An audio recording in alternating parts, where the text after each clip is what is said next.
Bonjour les amis, vous vous souvenez comment on s'est quitté la semaine dernière?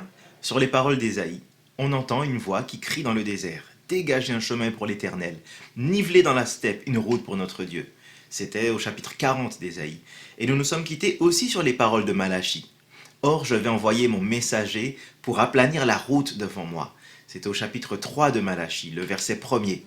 Quand le livre de Malachie se referme, nous sommes à peu près en 450 avant Jésus-Christ. Après lui, après Malachie, aucun prophète authentique ne fait à nouveau entendre sa voix. Et ce silence va durer près de 500 ans. Cette période n'a pas pour autant été une période d'inactivité du peuple d'Israël. C'est une période remarquable du point de vue de la littérature religieuse qui a été produite, des réflexions qui ont été menées sur les anges, sur la résurrection, sur l'éternité, sur le paradis, sur l'enfer. C'est durant cette période que l'Ancien Testament a été traduit en grec. C'est la version que nous connaissons sous le nom de Septante, car il y a eu 70 traducteurs. Les manuscrits de la mer Morte, les manuscrits retrouvés entre 1947 et 1956, qu'on appelle les manuscrits de Qumran, eux aussi, ils commencent à être rédigés durant cette période. Cependant, sans prophète pour guider le peuple. Les Israélites discutaient de la signification des Écritures, de l'identité du futur Messie, sans réellement aboutir. La plupart attendaient un Messie descendant du roi David. Quelques-uns, attachés au service du temple, attendaient un Messie qui descendrait de la lignée des prêtres. D'autres attendaient un Messie descendant de David et un Messie venant de la lignée des prêtres. Enfin, d'autres encore n'attendaient rien ni personne. Mais ça, je vous en dis plus après le générique.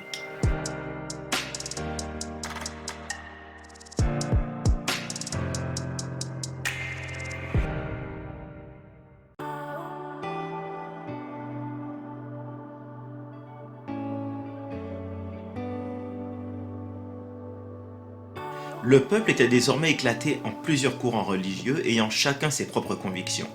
Les Esséniens qui ont écrit les manuscrits de la mer Morte croyaient que le peuple s'était égaré, que le culte offert au temple était corrompu.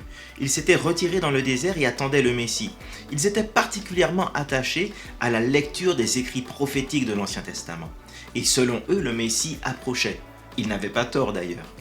Les Esséniens pensaient qu'ils se seraient joints à eux pour lancer une sérieuse réforme du service du temple et pour secouer le joug de Rome qui pesait sur le peuple d'Israël. À côté des Esséniens, il y avait également les pharisiens qui s'attachaient à étudier scrupuleusement la loi. Pour eux, il fallait que l'obéissance à la loi soit scrupuleuse afin que par cette obéissance, le peuple soit pur devant Dieu. Mais par excès de zèle certainement, les pharisiens avaient développé une foi trop légaliste, trop formaliste. Ils en avaient oublié le cœur même de la foi et de la loi, c'est-à-dire l'amour de Dieu et l'amour du prochain.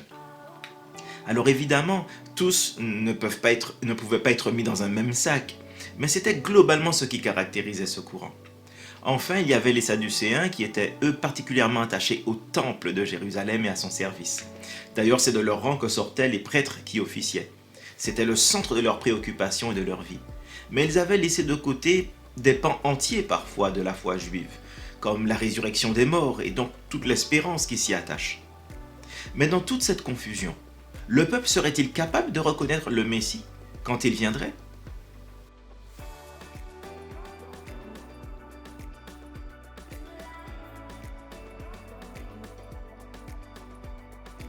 Nous voici vers l'année 30 de notre ère. Quelque chose s'est passé. La voix prophétique qui s'était tue pendant près de 500 ans se fait entendre à nouveau. Et de quelle manière?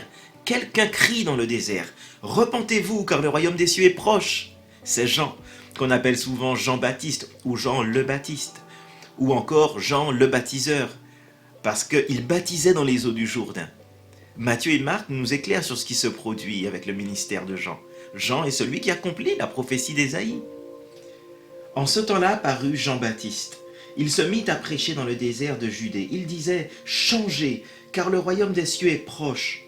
C'est Jean que le prophète Ésaïe a annoncé lorsqu'il a dit: On entend la voix de quelqu'un qui crie dans le désert. Préparez le chemin pour le Seigneur, faites-lui des sentiers droits. Et alors qu'il proclamait ce message, Jean, et que des personnes de tout Israël venaient vers lui, dans une véritable attitude de repentance, proclamant ainsi qu'ils aspiraient au renouveau venant de Dieu, qu'ils aspiraient à la venue du Seigneur, un jeune homme d'une trentaine d'années se présente au baptême de Jean.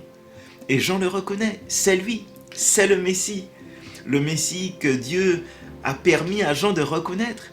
Parce que Dieu avait donné à Jean le baptiseur, Jean le Baptiste, un signe qui lui permettrait de reconnaître le Messie, l'élu de Dieu, celui qui apporterait le salut. Maintenant, le Messie de Dieu est là. Il est devant Jean. C'est Jésus, Jésus de Nazareth. Or, Jésus vient pour se faire baptiser par Jean, qui s'oppose d'abord à ce baptême parce qu'il ne comprend pas pourquoi le Messie se ferait baptiser. Il n'a pas à se repentir, il n'a à se repentir de rien. Et puis, il est plus grand que Jean. Jean l'avait annoncé à tous les Israélites qui venaient à son baptême dans une démarche de repentance authentique pour montrer qu'ils désiraient se préparer dans leur cœur à la venue du Seigneur. Il avait annoncé que lui, Jean, les baptisait dans les eaux du Jourdain, mais que celui qui viendrait après lui serait plus grand que lui, et il les baptiserait dans le Saint-Esprit et dans le feu. Le baptême dans le Saint-Esprit et le baptême dans le feu, ce sont deux choses différentes.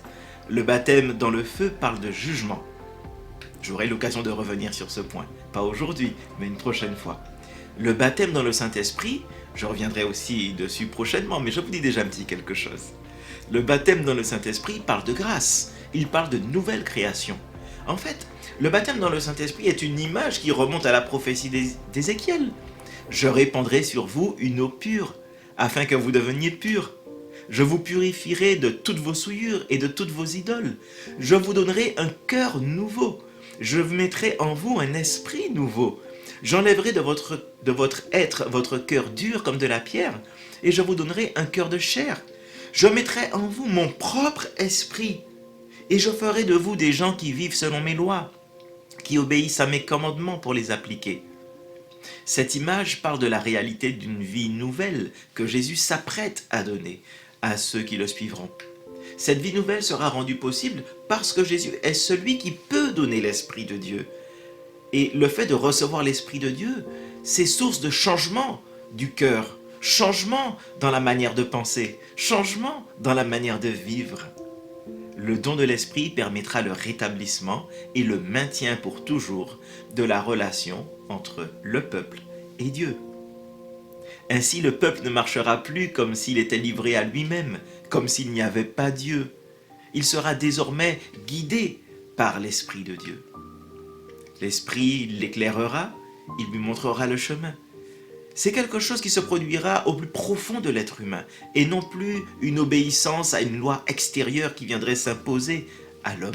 Ça, c'est la nouvelle alliance dont Dieu avait parlé par les prophètes d'autrefois, Ésaïe, Jérémie, Ézéchiel. Alors Jean accepte malgré tout de baptiser Jésus. Malgré son opposition de départ, quelque chose se passe en lui. Il y a un renouvellement de son intelligence, de sa compréhension. En tout cas, il accepte malgré tout de baptiser Jésus parce que le Messie qui est devant lui déclare « Il faut que nous accomplissions tout ce qui est juste ». Pour Jésus, bien qu'étant le Messie, il est juste qu'il suive humblement, comme tout Israélite, la volonté de Dieu qui s'exprime à travers le message du prophète Jean. Le baptême de Jésus est la démonstration de son désir le plus profond et de sa détermination, faire la volonté de Dieu. Les évangiles rapportent ce qui s'est passé quand Jésus est ressorti de l'eau. Les cieux se sont ouverts. Alors, les cieux qui s'ouvrent, c'est une image qui est connue dans le judaïsme. C'est une image apocalyptique. Alors attention, quand je dis une image apocalyptique, je ne suis pas en train de dire que c'est une image qui parle de cataclysme, de destruction du monde, de tout ce qu'on voit généralement dans les films classés dans le genre apocalyptique. En fait, apocalypse veut tout simplement dire révélation, dévoilement. Et c'est exactement ce qui se passe lors du baptême de Jésus. Un secret céleste est sur le point d'être révélé sur la terre, dévoilé. Ensuite, en vision, Jésus et Jean assistent à la descente de l'Esprit sur Jésus, comme une colombe. Alors la colombe évoque l'Esprit qui plane au-dessus de Jésus jusqu'à venir à lui, qui plane au-dessus de Jésus et des eaux du baptême. C'est un rappel de la création des cieux et de la terre, où il est dit, en Genèse chapitre 1 verset 2, « L'Esprit de Dieu planait au-dessus des eaux ». Et c'est juste à ce moment que, dans le livre de la Genèse, la voix de Dieu va retentir et Dieu va dire alors que la lumière soit, et la lumière fut. Genèse chapitre 1 verset 3. au baptême de Jésus, c'est un peu pareil. Il y a d'abord l'Esprit qui vient planant comme une colombe jusqu'à Jésus, et ensuite la voix de Dieu va retentir parce que là aussi, Dieu a quelque chose à dire. Et ce que Dieu va dire au baptême de Jésus marquera le début d'une nouvelle phase de l'histoire. Alors pour certains, la colombe peut aussi rappeler la colombe que Noé avait envoyée à la fin du déluge pour savoir si la décrue avait commencé et si la terre paraissait déjà. En tout cas, dans un cas comme dans l'autre, c'est un symbole de nouveau commencement. Une nouvelle création est inaugurée par le baptême de Jésus. Et elle ne ressemble à rien de ce que l'humanité a connu jusque-là. Mais le point culminant du baptême, c'est le moment où le secret des cieux est révélé, dévoilé à la terre. Une voix se fait entendre. Celui-ci est mon fils bien-aimé, en qui je me réjouis. C'est un témoignage pour Jésus lui-même, comme le souligne l'évangile de Marc, mais c'est aussi un témoignage pour Jean et pour toutes les foules qui sont encore présentes lors du baptême, comme Matthieu le laisse supposer.